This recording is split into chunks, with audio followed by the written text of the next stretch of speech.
Mi gente, you already know who it is. It's Danny Limelight. And I need all of you to subscribe to According to Woods podcast on Facebook, YouTube, and all other platforms.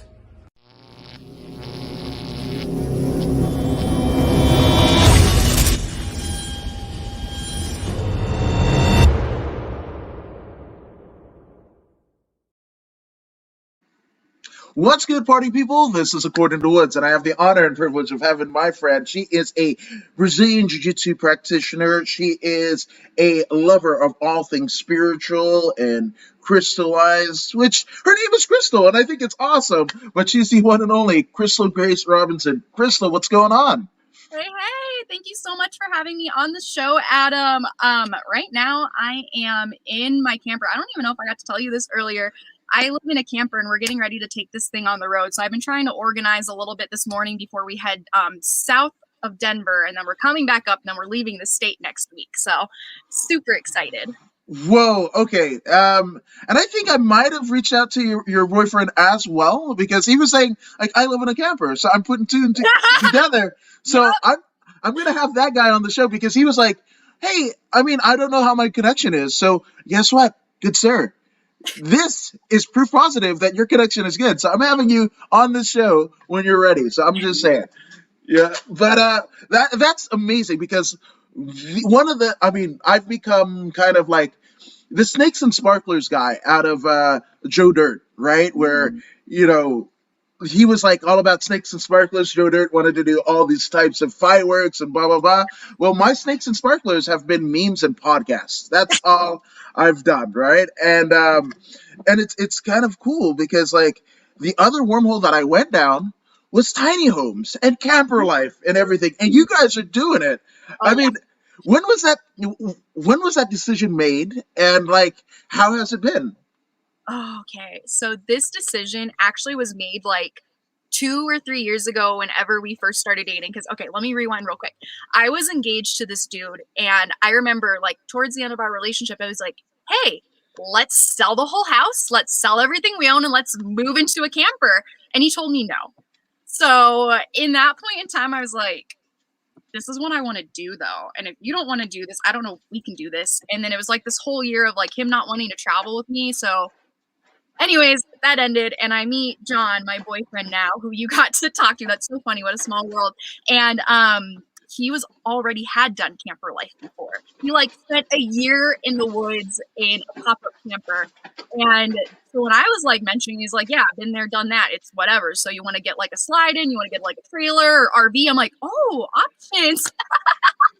So that was what, 2 years ago, whenever we first started dating, like really talking about this. I had the house still back then, so we had to go through this whole process of like selling the house, getting rid of all of my crap. He didn't really have a lot of crap, so it was just mostly me like trying to get ready and on board. And then I ended up buying another house. Don't know why, but got rid of that, and now we're finally free.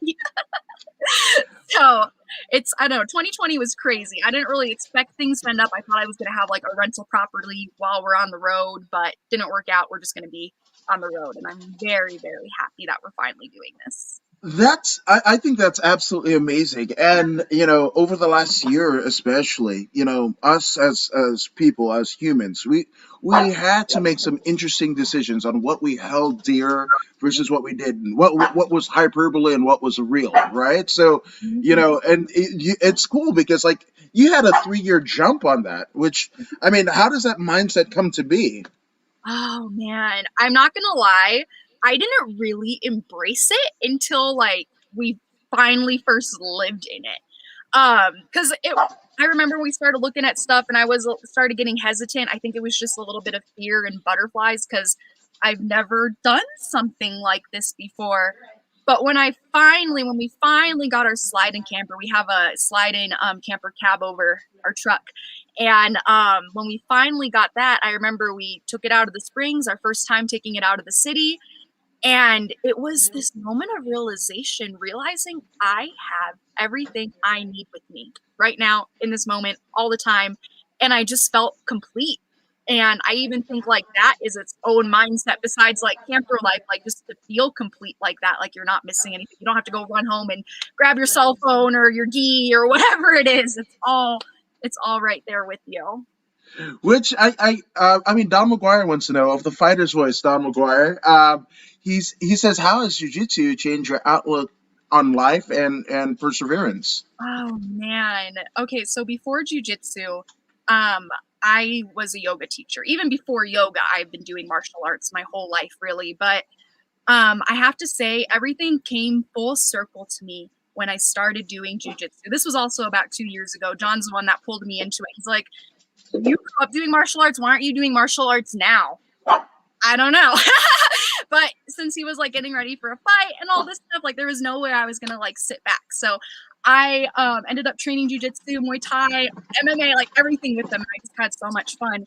And I feel like how that changed my outlook on life, especially when you're in the gym like that, like fight camp, training 2 to 3 times a day, 6, 7 days a week. That really changes your outlook that like anything is possible as long as you put the work into it.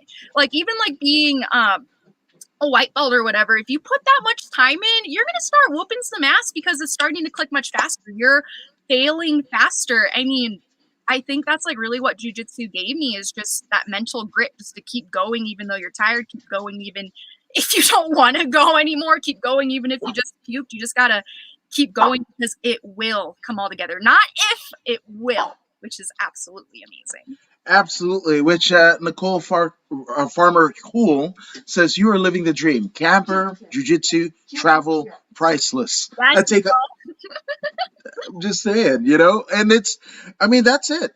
That's it. And I mean, already you are already kind of awakened to, what the body, the mind, the soul can do when they were all in accord, right? That comes from yoga, right? And then being able to do it via jujitsu, like people that are in yoga, right? And have a certain mastery of the yoga positions. I kind of look at almost like doctors who do jujitsu, right? Or any combat sports, because it's just like, not only do you know what is happening and you're aware of where your body is, but you're also aware of what is happening when you're administering said move to your training partner or opponent. So I think that's super fun.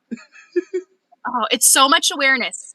That is for sure. And I don't know, like I said, I grew up doing martial arts before, right? And then after doing yoga, it gave me like the open or the doorway opening to like the spiritual side of martial arts. It's like really changed things. Cause I remember my very first day in a jujitsu class. This is my first class with John too. So it's like, okay, let's bring the girlfriend to her first jujitsu class. Yay. We're doing this throw. I can't even remember what it was.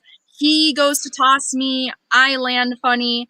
My knee makes a sound. Everyone's like, oh no. And I sat there for a second. I remember like tears started to well up in my eyes. I wanted to cry, but I didn't cry. I just sat there and everyone didn't want to say anything. Finally, John's like, are you okay? I'm like, it's just really sensational.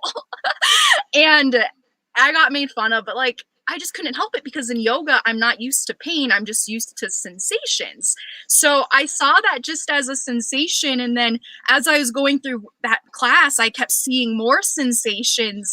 And it was just kind of hilarious to me. I'm like, wow, this is exactly like yoga, but not.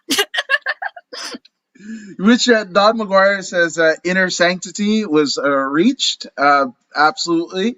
And it's funny because I have a similar, I mean, I wasn't my first day, right? But so I remember I was telling my wife like this thing, right? And I was obsessed. Like I was thankful enough that I had a coworker. We were doing like the corporate life at this one tech company, but he was a blue belt already, and he would go for lunch for jujitsu, right? And I went with him, right? And then he lived out of town, like maybe an hour, 2 hours out of town, whatever. So he couldn't go to night classes. So my wife would pick me up, and like before we went home, I went to jujitsu, right? And I did like 5 to 7 times a week and what have you. But I remember this one time, and she's just like, "What are you doing?" She knew I watched MMA, she knew I watched pro wrestling, and we were still kind of like within, I want to say like 5 years of our relationship and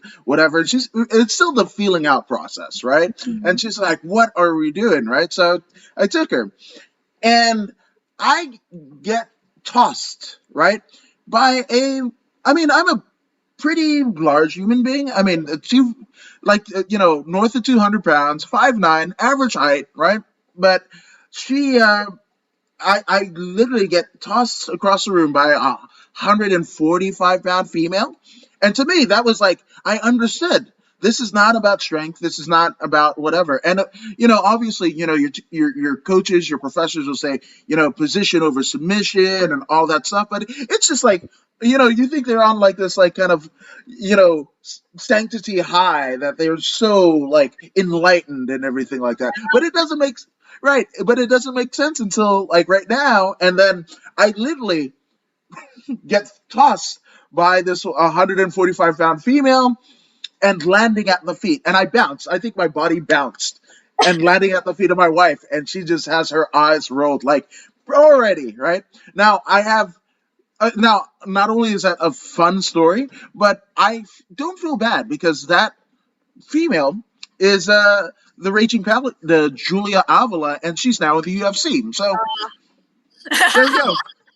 What an honor, then. Yes, absolutely, it was great. But I mean, that's it. And you must have felt like the guy in Operation, right? Well, there's a sensation, like a sensory overload, literally and figuratively.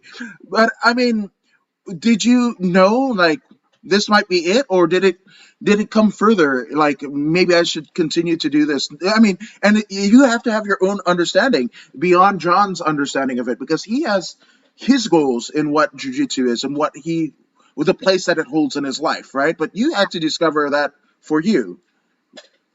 I know, this is like my little baby journey at the start of it, and he's like 15 years down his. It's just so crazy. I have to keep reminding myself that too. But literally, it was like that first night, I was like, this is just like yoga. Like, I want to learn myself more in this way.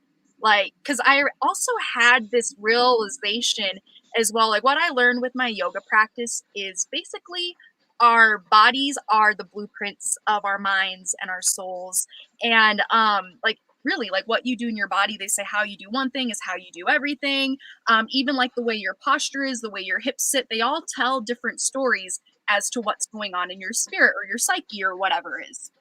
So I remember, actually this was a different class, but like after like coming back more and more and more, I was starting to learn my body. And then once I started learning submissions, I saw that I would get like 95% of the way of the submission of having it on, and then I'd give up because I thought I didn't have it because they weren't tapping. And then people would be like, why'd you quit? You had it.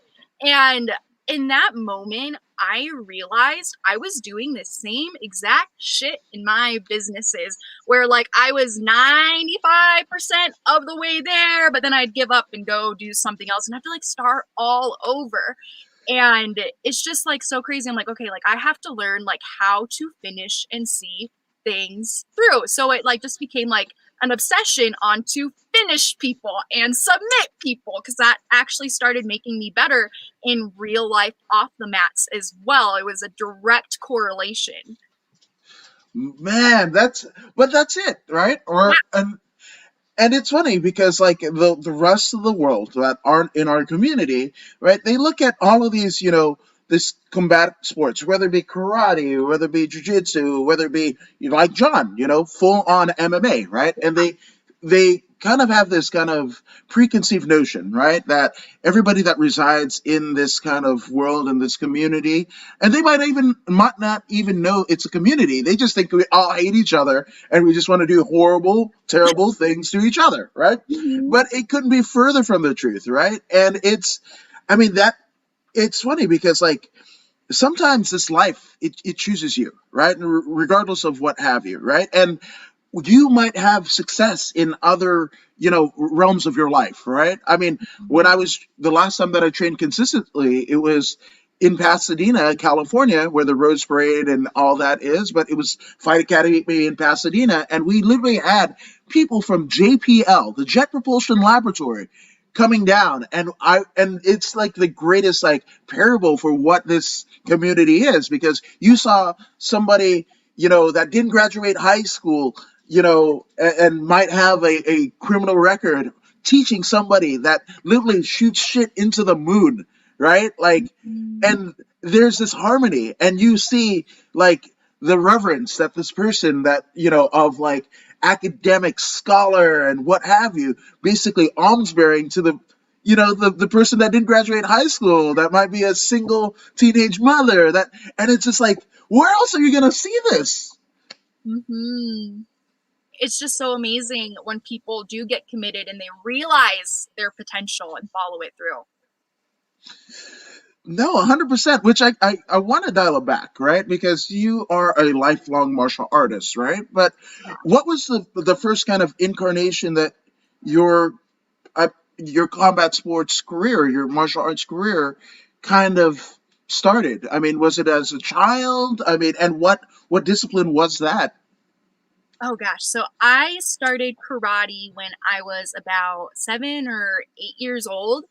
I also did judo as well. I want to say it was about a year after karate because I was doing karate for a while. And then we got this judo guy that came in. His name was Chris. He was from the Olympic Training Center. I was like, yes, this is awesome. I want to do more. Because I think I was going like maybe like already like 4 times a week, like as a kid, really consistent. I had an Asian mama. So she was just all like, you got to do karate and like piano lessons and all that stuff. So, gosh, even like as a kid, I was super competitive. I think kind of part of the reason why I might have gotten into martial arts is because when I used to go to piano lessons, me and this one girl, she was a little bit bigger than me, but we would do this thing that we called like we're playing Power Rangers. We basically just beat the shit out of each other Yeah, in this lady's backyard while like her sister was getting piano lessons, and then it'd be my turn to go get piano lessons. We'd have bloody noses and just like be all scratched up, ripped hair. Like it was ridiculous. We're like, we're just playing Power Rangers, and like, don't play Power Rangers, you'll hurt yourselves. And then later on I got to start doing karate, and I don't know, like it was just kind of natural for me, like with the aggression, even competing too. Like I've always done really well with that. I was always just kind of been like a fiery person. Yeah, it's kind of the same thing for judo too. I just always had like a lot of fun with that. I kind of had a similar path where I love not just the Power Rangers, but Teenage Mutant Ninja Turtle. I wanted to be Michelangelo, like whatever, eat pizza and kick the shit out of people. Like that's 7-year-old me. That was it. That was the echelon. Like that was the pinnacle of what life could be. Right? Is just kicking the shit out of people and eating pizza. Like that's fucking amazing, right? But I went into karate. Didn't really like it that much because I was like, how is this gonna stop somebody with like a knife? Like what the fuck is that, right? And then also totally influenced by pro wrestling, right? And I was like, wait, we can't wrestle? Like what the fuck, right? And then my mom puts me into judo, right? And at first I'm all like, oh no, I don't want to fucking do this. It's the gi again. Like Yeah. fucking the Ninja Turtles don't have the gi. Like Power Rangers don't have the gi. Like fuck, like that superhuman guy. Fuck this shit. Like whatever, right? And then I see that tossing people, and I literally saw a throw that I've seen in pro wrestling. Like it was like some sort of suplex, and I was like, oh, okay, this is great, right? And same thing, like kicking this. We were playing karate and whatever, kicking the shit out of people. I remember there was this one kid, and I don't know, maybe he was like a sadomasochist or whatever, but he was the designated putty, right? You remember in Power Rangers, they had the putty, and you punch him, whatever, and they fucking, discombobulate and whatever. Well, this person saw fit that he was the neighborhood putty, that we would just beat the ever living shit out of him. I don't know what happened to him. Hopefully he's okay. But yeah, man, it was weird. But I mean, it's funny how things could kind of like put you in a direction that is supposed to be your path in life. Hmm. Absolutely. Like I never really thought I was gonna be coming back to this because I think the reason really why I stopped is because I had to start working a job and supporting myself and my own apartment and all that stuff. Then I moved to Colorado and didn't know anybody, so I didn't really give it much thought. I mean, I kind of thought about maybe boxing just because I was teaching yoga for Olympic boxers and they invited me to spar with them. I'm like, but it just didn't really seem quite right for me yet. I think I just needed something like in a gi to get me back into everything again. Yeah, well, I mean, not to say that you would have been wrong to go to the boxing route, and obviously I mean, at the Olympic Training Center, like there couldn't have been a better introduction to that. Oh, But I right? mean, but also that is like the most elite of the elite in terms of amateur boxing, and Mhm. to go rounds with them, like people that are literally fighting for their lives, You must they're competitive. Yeah, like that fucking might have. vomit everywhere.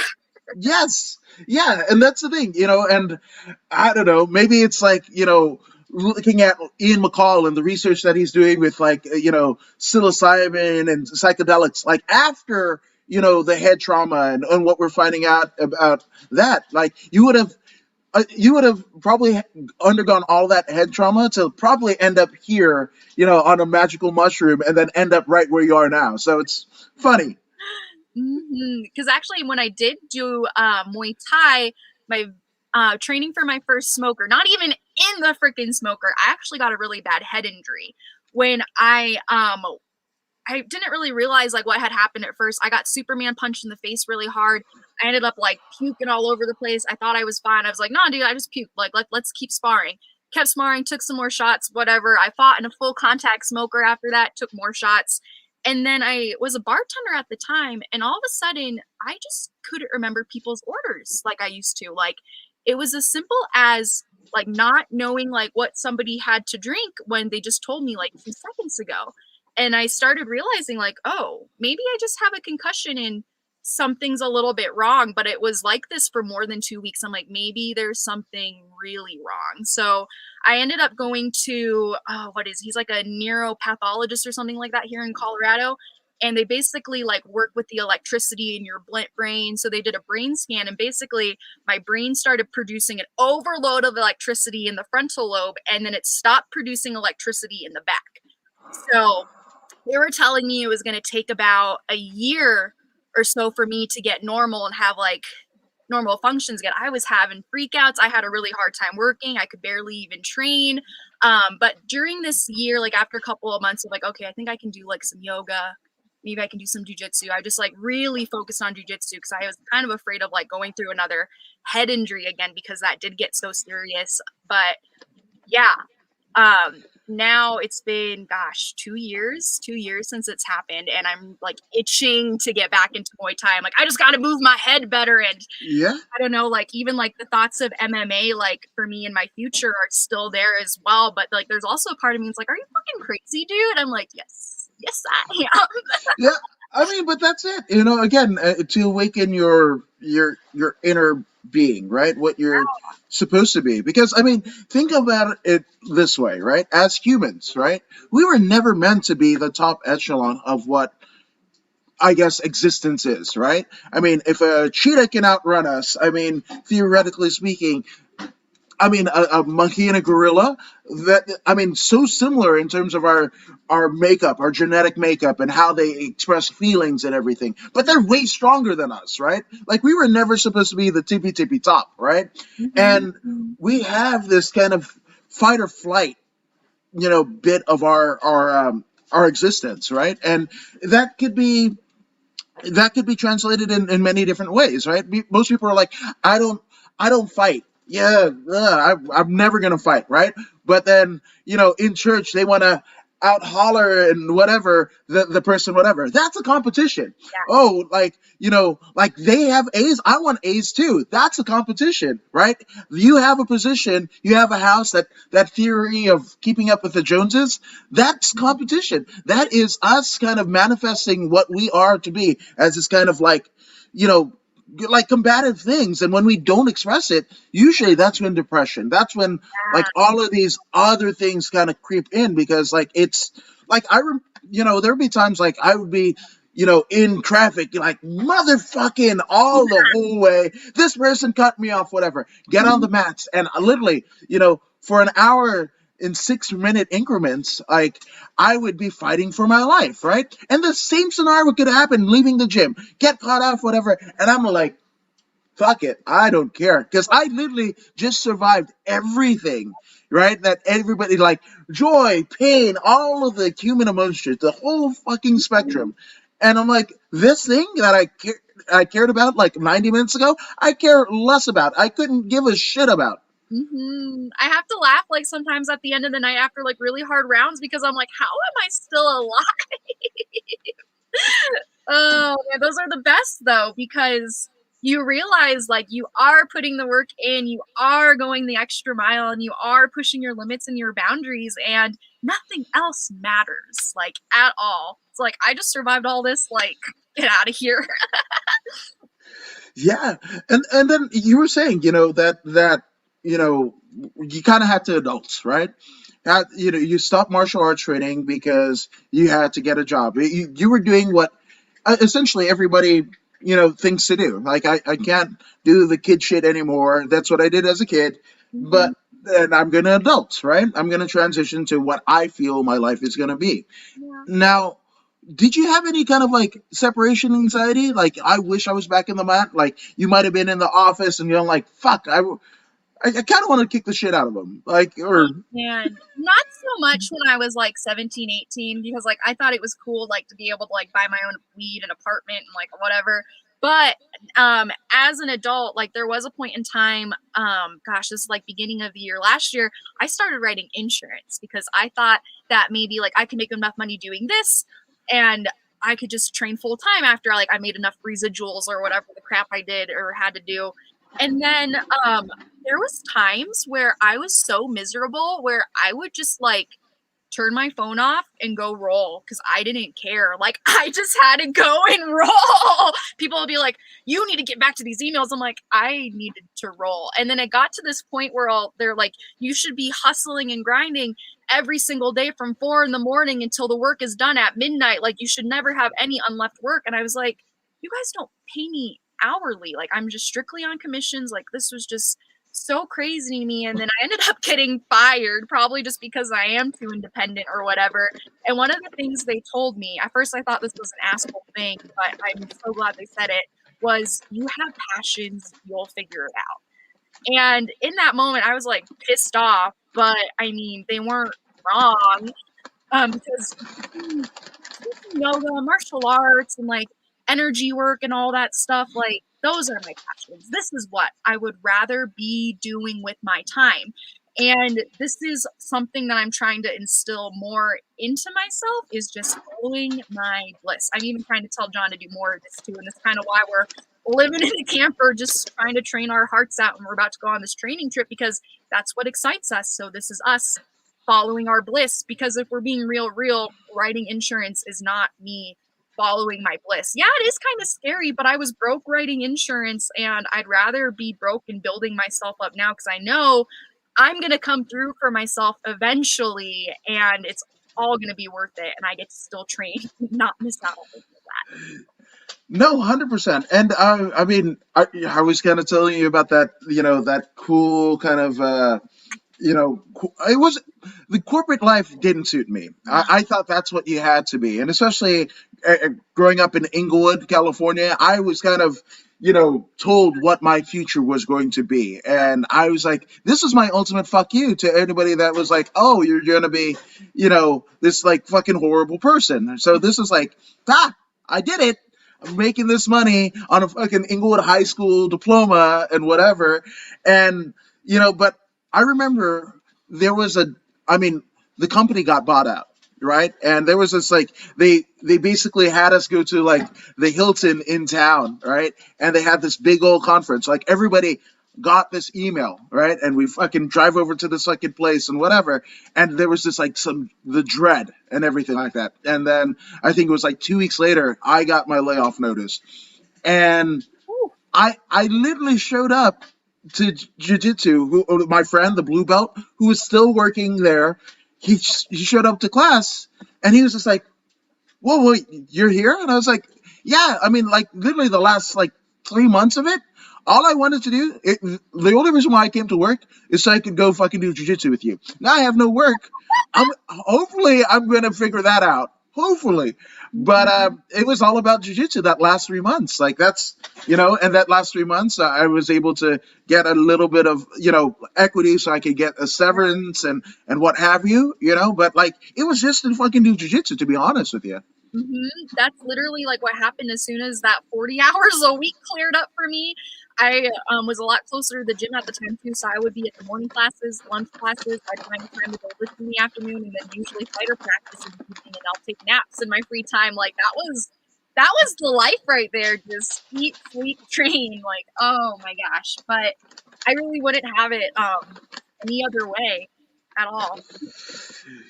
No, absolutely. Which I gotta talk to me about this trip because I mean this is so blissful. I mean you're literally radiating, and I'm sure John is too. But I mean, this is essentially your purpose at this point of your life, right? So how did this come about, right? What was the need, to have this trip, and then where are the sites that you guys are looking to hit?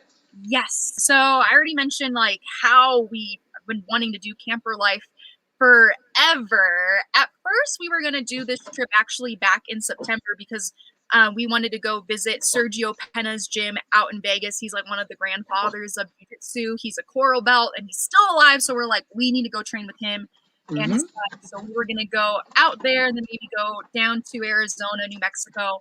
And then what happened in September, as soon as we get our camper and we think we're about to leave, we start having all these truck problems. So here we are now. It's January. We still haven't left or done anything yet. We, gosh, hang on. Let me back up because I forgot that we haven't even talked about this yet. We left our old gym back in October. We were at an MMA gym for like the last year and a half. So after we left there in October, now it's January. We still have our camper.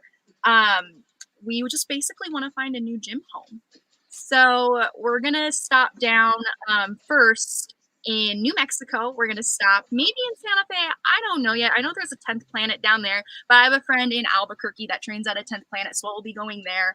And then our goal is to really get to Austin. So we'll stop wherever is along the way. If you're watching this right now and you have a gym somewhere between Denver, Albuquerque, and Austin, please invite me over. I would love to roll with all of you lovely people. We're just running to train and travel and do whatever competitions come up along the way. I know Fight to Win has another all-ladies card coming up in March that I really would love to get on, or even one of their other cards coming up in March as well. And I don't care, ladies or not, I'm in. And that's the main reason what we want to do it. So once we get to Austin, hopefully compete, do all that stuff. We might even go as far as Florida.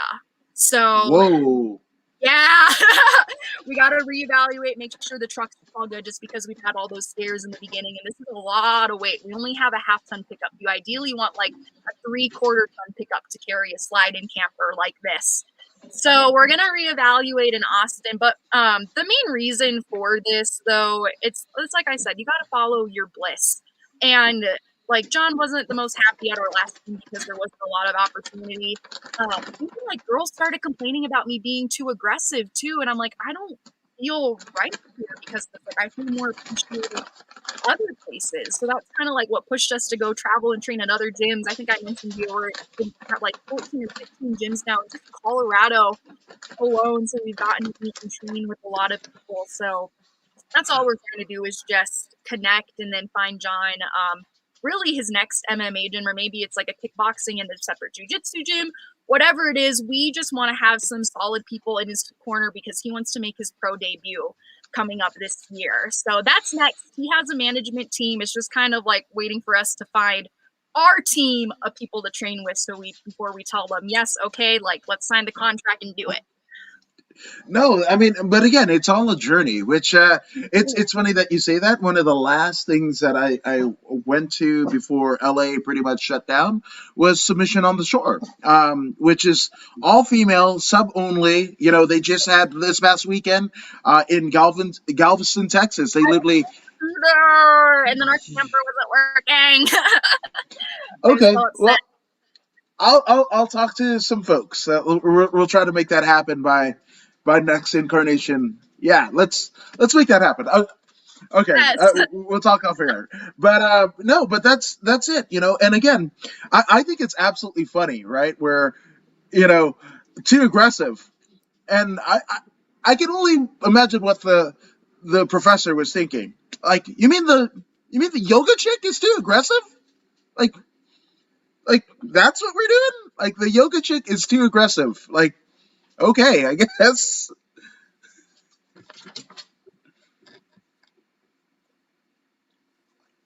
Uh oh. Can you hear me? Yeah, that's what he was saying. Like, she really yeah. Like, he was like, how is the 120-pound girl getting complained about? Like, I don't understand. He's like, but I have to bring it up to you because I can tell there's some tension happening. I'm like, what? Like, this was like all news to me, and I almost felt bad about it. Like, I was some kind of monster. I'm like, am I hurting people? Like, I just like couldn't even believe like I had to have that talk with me just because I've never been complained about in all my years of grappling. And also too, like people tell me they love usually how aggressive I am. So in that moment for like a while, I was like, am I too mean? And then a couple weeks later, we started kind of like traveling some other gyms. I found this really good gym up in here in Denver, and I got to roll with one of the black belts. And the very first thing he said after we got done rolling, I thought I offended him or something because I heel hooked him. Very first thing he says is like, "You're really aggressive," and I was like, "Fuck, I offended this guy. I'm really aggressive. Oh my god!" And he goes, "I like it." So I was like, oh, okay, cool. I was like, I thought you were gonna have a problem. He's like, no, no, no, don't ever change. And I was like, okay, I'm right. I can just be me. Like, I don't have to worry about like what other people think or whatever. It's probably just some weird jealousy thing.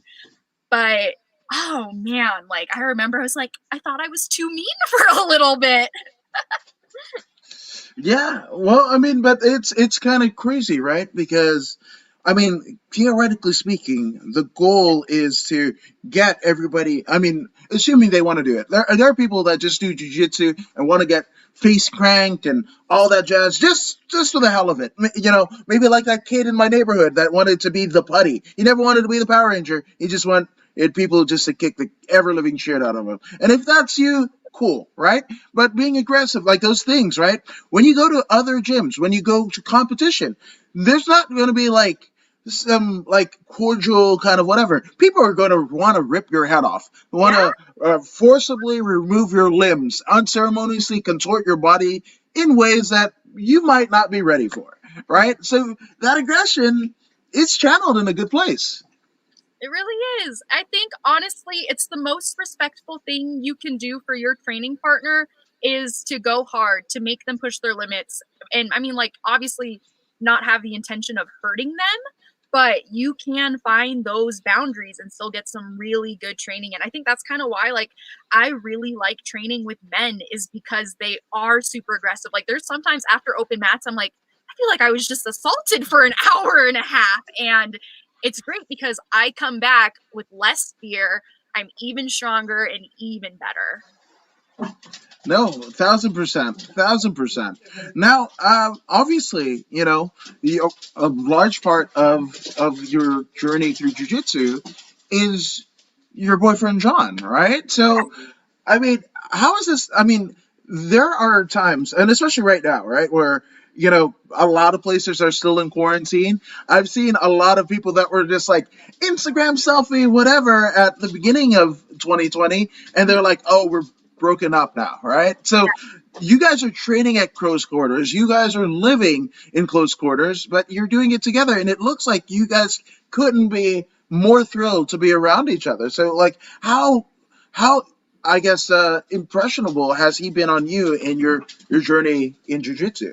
Oh, very. Oh, very, very. He, I don't know. He's a little bit woo-woo like me too when it comes to like the spiritual side of martial arts and all that. So that's really amazing to have somebody to talk to about all these different layers and all of that. But I think like us being able to train on the mat, it's like this unspoken like shedding of like whatever anger, whatever issues we had. Like it's unspoken. We don't really need to think about it. Just take care of things there. Because like honestly, even with like how much time like John and I spend together, like literally even like since we've been together, I can only maybe count like 4 days we spent apart when I went to go compete at Worlds a couple of years ago, and that's it really. But I think we found like a really good like level of self acceptance with each other, and We just know how to talk things out. I think maybe like if anything, I'm the one that gets like a little bit snappy and cranky, and he's just so chill. And he'll call me out on my shit too, which is like what I've always needed in my life. Not just like coach like on the mats, because he's also that for me as well, but like off the mats as well. He's like calls me out on all my shit. Cause like I mean, like I teach mindfulness and all that stuff, and he'll be like, that's not very mindful of you. It's hilarious, but Oh, he's a good partner for me. that's amazing. Which, I mean, that's the spirituality aspect of, not just jujitsu, not just, I mean, it's a part of your life, right? So, how Mhm. did that come about? I mean, obviously, you were there and doing yoga before jujitsu or John came into your life, right? So, where were you when you started doing jujitsu? I mean, we're doing yoga, and what I mean by like, where were you at? I mean, in terms of your life condition, like, where were you at? So with yoga, gosh, this was like back in 2014, and I was like in a point in time where I knew I was meant for something more, and I knew it wasn't bartending. So I thought it was me gonna go be a car salesman. So I get into like this career, which I thought was gonna make everybody happy, make me happy, and it was gonna be really great. And it was the most stressful shit I've ever had to deal with. So I thought I'd start like going to the gym, like a 24-hour fitness to like start lifting to help like relieve stress, to help give me a little bit of sanity. And I kind of low key hated it. And there was one night I remember looking across the gym into like the little movement room. People are just laying on the ground, rolling around, and then it just looked peaceful. And I'm like, I want me some of that. So I ended up like looking at the schedule and seeing what they were doing. It was yoga, and I saw when the next class was, and I went.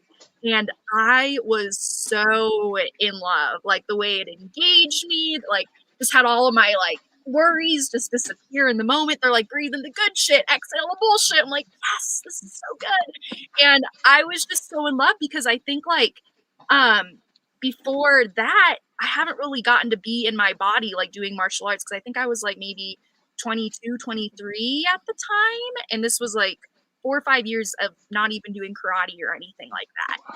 So it was just kind of like this familiarity. Because I mean, lifting weights, you kind of get into like this, I don't know, like robot mode. You're just like, all right, here we go. Next set. Okay, done, check. And then that's it. It just kind of feels like work. Yoga, martial arts, stuff like that to me just feels like I can be embodied. So in that point in time in my life, I used to be just like such a stress ball. And when yoga came in, it just completely changed me, sent me on this whole new path. That's for sure. And I think it's kind of like the same thing with like jujitsu too. Because when I first started dating John, that's kind of like what pulled me into jujitsu, because he was already doing all that stuff. But it was like also too at that time was like I knew I was meant for something more once again. So here it was. And I mean, talk about epiphanies, right? Like that. I mean, usually people are. It's metaphorical, right? Like I just looked across the way and saw what I wanted my life to be. But you, it was the most literal sense. You couldn't have been in the worst. Like again, you were saying, like a stress ball. Like you were in a horrible life condition. You thought that's where your life wanted to lead you, and you thought you were doing all the things to get a virtuous life, right? And it was so forced. And even like with jujitsu, anything too, like you don't want to force moves, like you want to go to the path of least resistance, which is like totally like what mine and John's life is like all about right now, the path of least resistance, following our blitz and just doing whatever makes us happy. Yeah, no, 100%. Which, I mean, what are some of your goals? Like, I mean, in terms of not just jujitsu, but like, I guess life would be a very expounding. So let's just go with jujitsu. Like, where do you feel your career and your life will take you with jujitsu? Oh man, I think jujitsu is going to take me. I know it's going to take me all the places. We're going to get to travel a lot of cool places in this camper just because of jujitsu alone. And really like what I want is like I just want to be known as like that scrappy little person that'll just roll with anybody. I see myself being a world champion in the future, maybe like 10 years from now. Whatever, like that's totally goals. I don't know, 4 division champ secretly. That's what I'm seeing. But that's like a 10-year goal. That's like a 10-year goal. I'm giving that plenty of time and space to come into fruition, just because I'm still just like 2.5 years into my journey, just in the beginning, and I'm already enjoying the crap out of myself so far. I love it. I love it. And those goals, right? I mean, they mean so much. Like for me, right? Like I wasn't a big. I mean, to be honest with you, yes, I like Ninja Turtles. Yes, I like Power Rangers, but it was pro wrestling for me. That was like I saw that early on, and I think I was watching cartoons up until that point, and then I still can't watch cartoons to this day because there's wrestling there, like, and it drives my kids insane, right? I can't sit down and watch Disney Plus. I get all whatever. Either I get antsy or I fucking fall asleep. It's one Yeah. of those things, right? But I want my purple belt for no other reason than to go and compete at NAGA, right? The North American Grappling Association, because they have belts, just Yes. like the wrestlers that I saw, right? So, I mean, white stripe on the white belt, that like, oh, cool, bro. Let's go. Let's get to purple so I can go and compete for a belt like Bret Hart. Like that's my deal, you Yes. know? Absolutely. Oh man. I love it. I would love to have a belt too. I'm assuming like being like at least like one of the divisions that I win as a champion, like one of those is gonna entitle a belt. Yeah, damn right it should. And if it hasn't already in 10 years' time, again, jiu-jitsu promoters and organizers, get your shit together. Because, like, you need belts. I'm sorry. Like, it's just like weight cutting in MMA or even jiu-jitsu, right? Those things, I think, is like, yeah, jiu-jitsu is even more pure than MMA because, like, a lot of competitions, like, right before you step on the mats, you weigh in. That's the way that it should be, right? But you, right? But in MMA, it's got yeah, it's wonky as fuck. I think it's like so augmented and borrowed over from wrestling, amateur and collegiate wrestling and boxing that it shouldn't be because like when you're literally 15 pounds over what the weight limit is, then what's the point if you're fucking competing for a bantamweight title and you're 145? Like the fuck? Mm-hmm. Oh gosh, it's just so rough on the body too. Like I'll watch John and his weight cuts or whatever. I think it's getting harder for him now as he's getting older to get to 155. But like even his last one, he got to 155. He had to cut like 10 pounds in like a day, and then the very next day he's like back to 170 again. I'm like, what? That is such a trip. But then it takes him like months to his body get back to normal, and it's just so terrible. That's kind of like what I like about jujitsu too. Those same day weigh-ins. I don't even cut weight. If I'm over what I usually am, whatever, I'll compete in a bigger weight class. I don't care. Like I'll just do it. Yeah, that's the way you should do it. I mean, again, this is a no stripe white belt you're talking to, but I mean, that to me, that's it. Like, because again, if you're competing at a certain level, you should be able, whatever that weight kind of parameter is, like that's where you should be. You shouldn't fucking balloon, and that just also shows, right, how much you deplete your body, right? I've seen people that have people's pictures from weigh-ins and that is their body confidence kind of like I want to get to that. I'm like, no, what you're actually seeing is somebody as close to death as possible. They're Yes. You don't want that. Like No, look at the definition on their abs. Like no.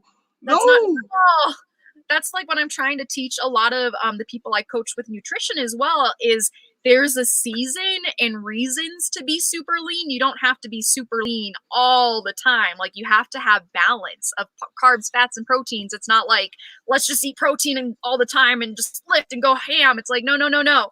Like not at all. It's just kind of funny too. Like even like seeing me like on competition day versus like me not like competition mode. Like it's just so crazy like how different the body is. There's no right or wrong. It's just understanding like there's a time to go really hard and just give it everything you got. No, 1,000%. Which Mm. it's funny because you got into yoga before jujitsu, and I think that's amazing, especially in the instance where you're seeing, almost like how back in the days, some football players they did ballet to help with their footwork and everything. Well, all these big bad jujitsu, MMA, even boxers are doing yoga now, right? Mhm. And you kind of had that built in, to your jujitsu experience. So what is the biggest, like, I guess, advantage that you have been able to bring over from yoga and apply it to jujitsu? Mm. Oh my God. Okay. So I have to say, everyone says the flexibility thing. I think that is a big advantage, and that's something that people definitely see. But I want to say mindset and self mastery is probably the biggest advantage yoga has given me, because there's times where when you're in jujitsu, you've been here too, stuck under somebody's side control, and you're just getting crushed to death. Is That's the best time to be completely aware of your thoughts. I notice, like, if my thoughts go to a place where I'm like, fuck, I'm getting crushed, this sucks, eventually, like, I'll end up giving up an arm or doing something stupid and tap. I've even seen it in competitions too, where people are getting crushed wherever, and you can even tell in their eyes that they have already mentally given up. So yoga has allowed me to be hyper aware of my thoughts when I get into these positions. So as soon as I'm in these positions, I actually train myself to say, like, I got to get on top. Like, I'm getting on top. Like, I'm like, have these mantras, like, I'm subbing, I'm doing this, I'm doing that. Like, it's never like I'm stuck or I can't. It's like I'm on to the next thing instead. It's just, I think my mind has been like strongest tool for jujitsu so far, even just in martial arts in general. And that's why I believe I'm going to go really far with this as well. Yeah, and it's crazy, right? In terms of awareness, and I mean, that is a very, like, fun way, and I mean, not fun, right? Because you're seeing people literally at their worst, right? I mean, the analogy that I can best put to people is when Habib faced Edson Barbosa, right? Mhm. And Edson Barbosa, one of the most talented strikers that there is in MMA, all of MMA, not just in his weight division, like head kicking people to hell, right? Knocking them stiff. But there was a point later in the fight where everything he did, there was nothing that he could do to Habib, right? And Habib just took him down and took him down. And literally, you could see the life draw out of his eyes. And like, the lights are on, nobody's home. Like, Yep. he was a shot. Yeah, yeah. But even, like, for me, there was one particular instance where I was like, oh, I'm hungry. I'm gonna eat before jujitsu, and I had a burrito, right? Guess what we were training, Crystal? Neon belly. Yes, 100%. And the biggest motherfucker in my class was I got paired up with because nobody else wanted to whatever. And yeah. And unfortunately, my wife was there for that one too. So All the good stuff. That's so great. Does your yeah. train too? No, she's still. It's awkward. So I might need pointers from you and especially John on kind of how to broach that subject, because it's been about 6 years, right? That she knows that, But I'm all like, that's what you should do. I'm telling my kids, like, I hear about, like, Ronda Rousey's mom, like, obviously a judoka in her own right, and Marie DeMars, one of the greatest ever. But she would, like, wake the kids up in arm bars and stuff like that. I've done that to my kids. I'm like, figure it out. Just do it. Just figure it out. My Uh, wife thinks I'm a crazy person, though. oh man. I mean, that sounds like what we do here. Maybe they're the crazy people. I don't know. I want to think that. I absolutely want to believe that. So I'm just saying. Now let's do another, right? So your jujitsu, how has that played into your yoga now, and how you approach your positions and your placement? That is such a good question. So how jujitsu has changed yoga for me, like, I see more of the warrior side of it, because yoga all started, I don't know if you've heard of the Baba Gita or if anybody else has like actually read that watching this right now, but really yoga all came to be because of a battle, and Hmm. all about just like trying to control the mind and just like finding peace within itself and whatnot. And what I started realizing when I was doing jujitsu is that I am a warrior, and not just me, like we're all warriors and we all have our own inner battles. And it really changed how I teach people yoga into embracing their inner warriors, which has been such a cool thing. I think so. I think so. And it's weird because I kind of think about it, and I consider myself a bit of a historian, right? But Mm-hmm.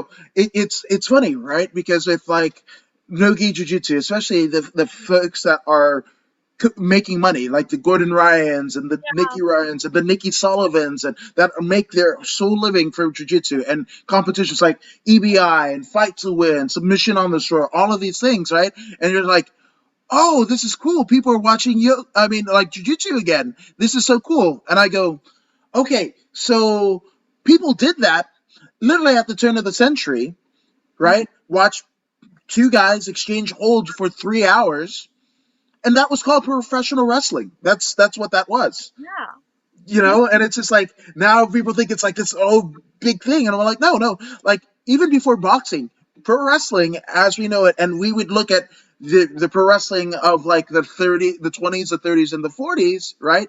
That was the advent of radio. That was the advent of TV. So now with streaming services and everything, of course, people are making money. Of course, there's streaming things, whatever, because it's always been done. There was like a 50-year gap where like people like, oh, this is not a thing, and now it's a thing again, right? And the fact that yoga came from warriors, right, and Yeah. now warriors, in latent terms, are essentially doing that to be one with their body, and I think it just all comes around again. It really does. So, Crystal, there have been so many awesome people, both professionally and personally, that have helped your evolution, not just as a yoga practitioner, not just as a jujitsu practitioner, but as a person. So let's get some shout outs out of the way. Oh man, gosh, I just have to shout out the 10th Planet crew right now, just because since we've been out of a gym, Tempe, Yeah, I did that right. yeah. um, gosh, just because we've been out of the gym, they've been so welcoming. 10th Planet Denver, 10th Planet Parker, that just opened up. That's like one of our good friends. Nico, he just got his black belt. He is one of Scott Epstein's main students, and I actually just Einstein. Yeah, Einstein. train with Einstein actually on Monday night because he was out here for the grand opening of my friend's gym. So I just really want to like send a super shout out to them just because they've been really helpful with us just getting on the road and just been so supportive. And I want to give one more shout out to the Satori crew here in Denver as well. Stephanie Rampage, she just got done with her MMA debut, so I got to train with her getting ready for that. And she's also Fight to Win 3-0 as well. So I'm just really proud that I got to train with her and all those killers over at Satori. And yeah, I could probably just go on forever. I'm just so grateful for all the people that have really gotten to be that stepped in on our journey in these last couple of months, because I know there's only more to come, and everybody in this community is just so amazing, and I just want to roll with all of you. So thank you so much for having me on the show today. Oh, the pleasure's all mine. And I gotta ask, are we going to see a social media presence of your guys' camper life? Is Yes. that going to happen? Oh my gosh. Okay. So we actually have a page. It's called Camper Stranglers. We're going to be posting on that more now that we're finally getting on the road and all that good stuff. So yeah, be on the lookout for the Camper Stranglers, and we'll be strangling somewhere near you. Yes, I love it. I love it. And for those who haven't already done it, where can they find you on the interwebs? Yes. Oh, I should have like typed it as my name today, but I'm on Instagram. That is the best place to find me. It's Crystal C Grace. You'll see me on there. If you just go to Adam's Instagram, you'll see me featured on there as well. Find my link. I teach yoga. I also help people with nutrition as well. And I have a lot of good stuff on my gram. And plus, we're competing next weekend too, so it'll be a lot of good footage and all that good stuff as well. That's absolutely brilliant, as are you, my friend. Thank you so much for joining us here out According to Woods and sharing your story. I can't wait. I can't wait to follow all of you and John's travels and voyages. I'm living vicariously through you guys, admittedly. But go ahead and give her a follow. Give John a follow as well. Talented up-and-comer in the MMA scene. And if you are so kind, go ahead and like, share, and subscribe to the According to Woods podcast on Facebook, YouTube, and Twitch. Yes, we're on Twitch. So go ahead and check that out. I mean, Crystal, you're subscribed, right? Hell yeah! Hell yeah! So be like Crystal, be like me. Go ahead and subscribe. But don't take my word for it. Don't take Crystal's word for it. Here's Professor Zeta Zhang. Hey, this is Zeta Zhang.